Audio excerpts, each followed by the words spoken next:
کو سینٹر پہ رکھا اور سارے دائیں بائیں دائرہ بنا کے ہاتھ باندھ کے کھڑے ہو گئے، الصلاۃ والسلام علیک یا رسول اللہ پڑھنے لگے۔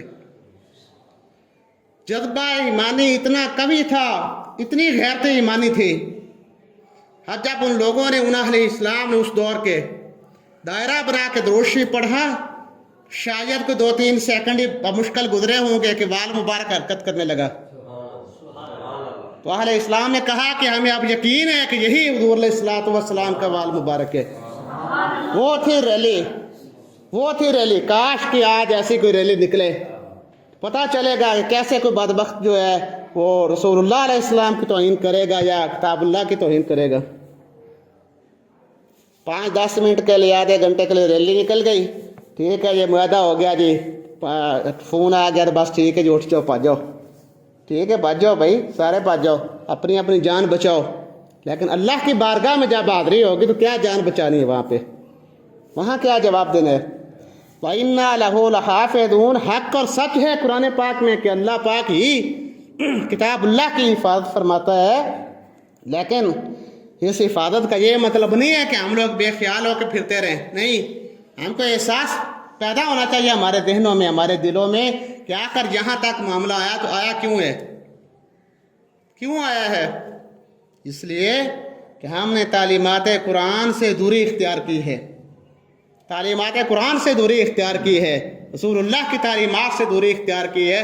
ورنہ پہلے یہی تو باتیں ہوتی تھی کہ ماں ہے، باپ ہے، دادا ہے، دادی ہے، نانا ہے، نانی ہے، وہ اپنے بچوں کے سامنے قرآن پاک کی تلاوت کیا کرتے رہتے تھے۔ تسبیح ہاتھ میں ہے تو درود شریف کا بھی چل رہا ہے، تو کبھی کلمہ پاک چل رہا ہے۔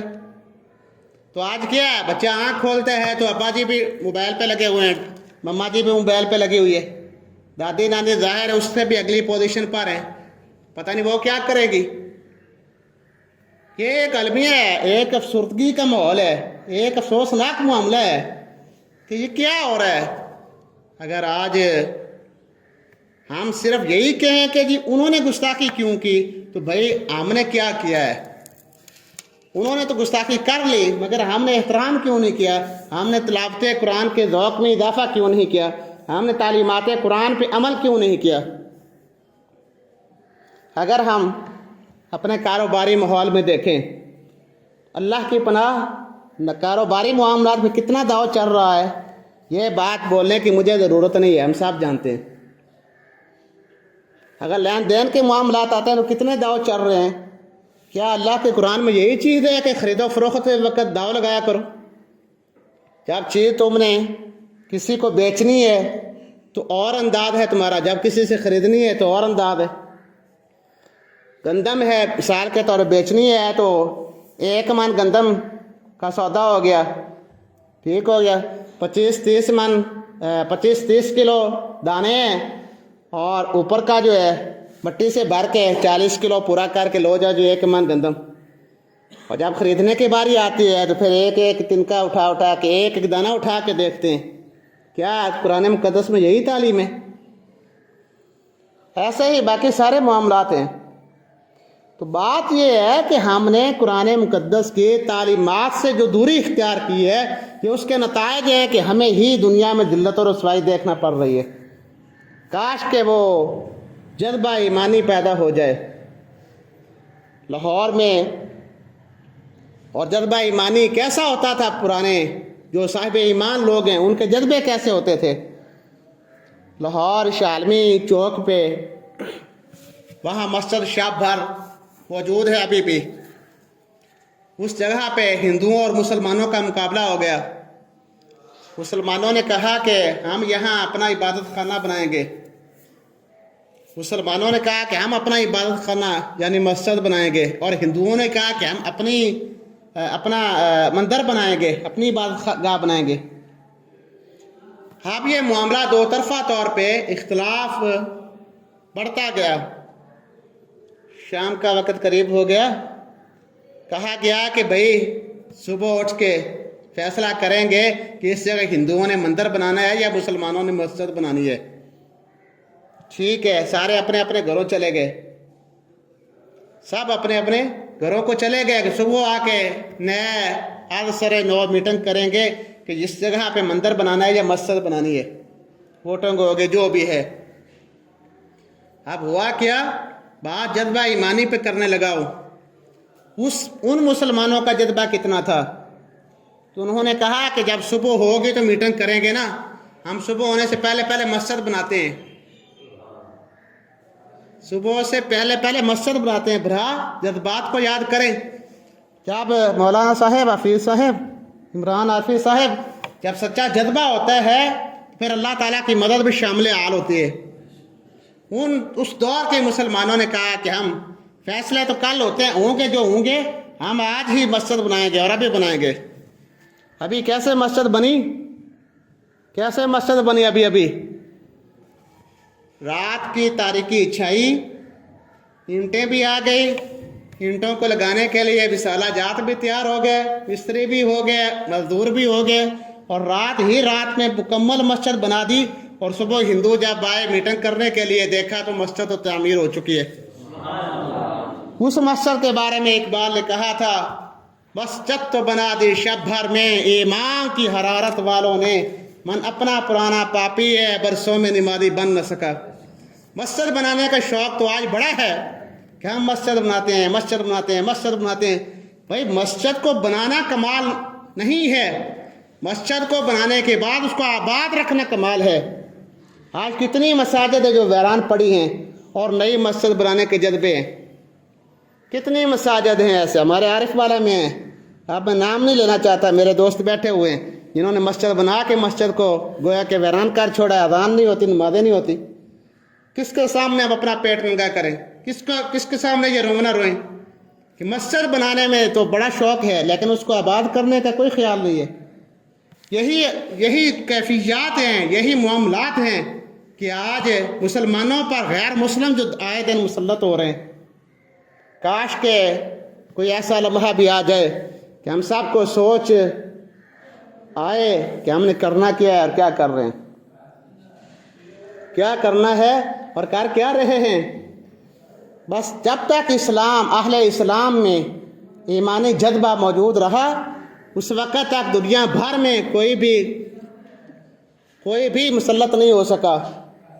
کیا تھا سیدنا عمر بن خطاب رضی اللہ تعالیٰ عنہ کے دور خلافت میں، کسی ملک سے ایلچی آتا ہے، پیغام رساں آتا ہے کہ میں نے مسلمانوں کے امیر سے ملاقات کرنی ہے۔ اب وہ جب غیر مسلموں کی طرف سے بھیجا گیا پیغام رساں وہ مدینہ عالیہ میں آتا ہے، تو مدینہ عالیہ میں پہنچنے کے بعد اس نے پوچھا کہ مسلمانوں کا امیر کہاں ہے؟ بتایا جاتا ہے کہ ہمارا امیر اس طرف باغ ہے اور اس باغ میں آرام فرما ہے۔ وہ غیر مسلموں کا جو پیغام رساں تھا، جو ایلچی تھا، جو ڈاکیا تھا، وہ عمر بن خطاب رضی اللہ تعالیٰ عنہ کی طرف آ رہا ہے، جو قریب آتا ہے ویسے ویسے کانپتا جا رہا ہے۔ اور قریب آ کے جب دیکھا تو پوچھا کسی سے کہ کون سا امیر المومنین؟ کہا وہ جو صرف ایک اینٹ سر کے نیچے رکھ کے سویا پڑا ہے، نہ بستر ہے، نہ چارپائی ہے، نہ چٹائی ہے، وہ ہے مسلمانوں کا امیر۔ جب اس کیفیت کو اس کافروں کی طرف سے بھیجے گئے شخص نے دیکھا تو وہ حیران رہ گیا، مسلمانوں کا امیر، حالت یہ ہے کہ سر کے نیچے اینٹ ہے، نہ چٹائی ہے، نہ مسلح ہے، نہ صف ہے، نہ بستر ہے، نہ چارپائی ہے، اور اتنا دبدبا ہے کہ پوری دنیا میں عمر بن خطاب کا نام چل رہا ہے۔ اور پھر حیرت کی بات ہے، جتنا قریب آ رہا ہوں اتنا دل میرا کانپ رہا ہے۔ بڑوں کے پاس میں گیا ہوں، کبھی تک میں ڈرا نہیں۔ وہ کیا تھا؟ وہ ایمانی غیرت تھی، ایمانی جذبہ تھا۔ یہی پہ بات کو مکمل اختتام کرتے ہیں۔ شاید کہ میرے اور تیرے دل میں اتر جائے کوئی بات، ہم کو سوچنے کی ضرورت ہے کہ ہم کیا کر رہے ہیں۔ اللہ تعالیٰ پناہ عطا فرمائے، اللہ ہم سب کو جذبہ ایمانی عطا فرمائے، قرآن مقدس کا ادب، قرآن مقدس کی تلاوت کا ذوق اور قرآن مقدس کی تعلیمات پہ عمل کی اللہ ہم سب کو توفیق عطا فرمائے۔ وہ معزز ہے زمانے میں مسلمان ہو کر، اور یہ لوگ خار ہوئے تارک قرآن ہو کر۔ قرآن مقدس سے، تعلیمات قرآن سے، تعلیمات مصطفیٰ کریم سے جیسے جیسے دوری ہوگی اسی حساب سے دنیا میں ذلت بڑھتی چلی جائے گی۔ اللہ تعالی ہمیں تعلیمات قرآن پہ عمل کی توفیق عطا فرمائے اور نبی کریم علیہ السلام کی تعلیمات پہ عمل کا ذوق شوق نصیب فرمائے، آمین۔ وما علیہ الا البلاغ المبین۔ سنتے ہیں، ادا فرما لیں۔